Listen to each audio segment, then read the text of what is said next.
हरी सिंह के बैंक खाते में 2 लाख रुपए का कैश जमा हुआ था। इस पर उन्हें इनकम टैक्स विभाग का नोटिस मिल गया। इस नोटिस में लिखा है कि अगर तय अवधि में नोटिस का जवाब नहीं दिया तो कानूनी कार्रवाई हो सकती है। हरी सिंह बुरी तरह डर गए। सीए के पास गए तो उसने मामला चुटकियों में निपटा दिया। दरअसल हरी सिंह को ये पैसे फसल बेचने पर मिले थे और खेती से होने वाली आय टैक्स फ्री है।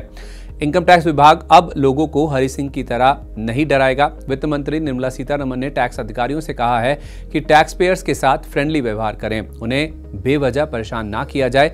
अगर किसी टैक्स पेयर को नोटिस भेजा जाए तो उसकी भाषा एकदम सरल होनी चाहिए, जिसे आम आदमी भी अच्छी तरह से समझ सके। दरअसल ट्रैफिक पुलिस जब किसी गाड़ी को रोकती है तो ज्यादातर लोग डर जाते हैं, भले ही उनके पास गाड़ी से जुड़े सभी डॉक्यूमेंट्स पूरे हों।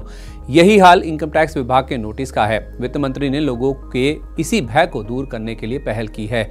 इनकम टैक्स विभाग के 165वें स्थापना दिवस के अवसर पर वित्त मंत्री ने कहा है कि टैक्स से जुड़े नोटिस एकदम आसान शब्दों में लिखे जाएं। नोटिस की भाषा ऐसी होनी चाहिए जिससे टैक्स पेयर्स के मन में डर पैदा ना हो। टैक्स अधिकारी कानून में दी गई शक्तियों का जिम्मेदारी के साथ इस्तेमाल करें। जरूरी होने पर ही लोगों को नोटिस भेजे जाएं। वित्त मंत्री निर्मला सीतारमण साल 2024-25 के बजट की देश के प्रत्यक्ष कर कानून को सरल बनाने के लिए इसकी समीक्षा का ऐलान कर चुकी हैं। बजट में साफ कहा गया है कि टैक्स पेयर्स की समस्या दूर करने के लिए सरकार के 4 मुख्य लक्ष्य हैं। इनमें टैक्स को आसान बनाना, सेवाओं में सुधार करना, टैक्स की अनिश्चितता खत्म करना और मुकदमेबाजी कम करना शामिल है। सरकार इन फ्रंट पर अब तेजी से आगे बढ़ रही है। केंद्रीय प्रत्यक्ष कर बोर्ड यानी सीबीडीटी का कहना है कि इनकम टैक्स एक्ट 1961 की समीक्षा का काम तेजी से आगे बढ़ रहा है।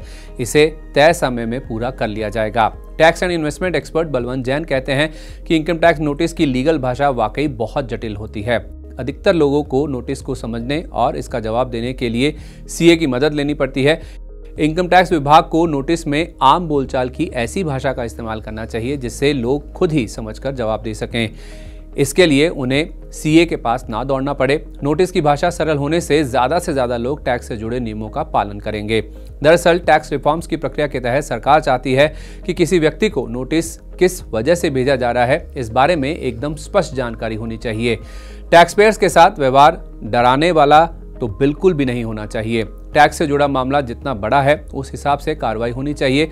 छोटे मोटे मामलों में टैक्स पेयर्स को कतई परेशान नहीं किया जाए। इन्फोर्समेंट का इस्तेमाल केवल अंतिम विकल्प के रूप में किया जाए। इनकम टैक्स विभाग का एकमात्र लक्ष्य सेल्फ कंप्लायंस यानी स्वैच्छिक अनुपालन को बढ़ावा देने वाला होना चाहिए। इस दिशा में अब काम होता दिख रहा है, जो टैक्स पेयर्स के लिए बड़ी राहत की बात है।